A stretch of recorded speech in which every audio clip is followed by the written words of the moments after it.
வேணும். அதுக்குன்னு நம்ம அழுதுட்டு இருக்கக்கூடாது. பணிவுங்கிறது கொஞ்சம் அடக்கமான வார்த்தைகள், அடக்கமான செயல்முறையாக அது இருக்கும்.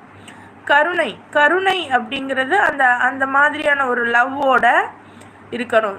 எப்படி நம்ம சின்ன வயசில் நம்மளும் நிறைய தவறுகள் செஞ்சுருப்போம், நம்மளும் எக்கச்சக்கமான விஷயங்கள் பண்ணியிருப்போம், அதை அறியாமையில் செஞ்சுருப்போம். சிலதை அறிந்தே கூட நம்மளுடைய அந்த அந்த மன இச்சையின் காரணமாக இப்போவே அதை செய்யணும் அப்படிங்கிற அந்த ஒரு உந்துதலின் காரணமாக நிறைய தவறுகள் செஞ்சுருப்போம்.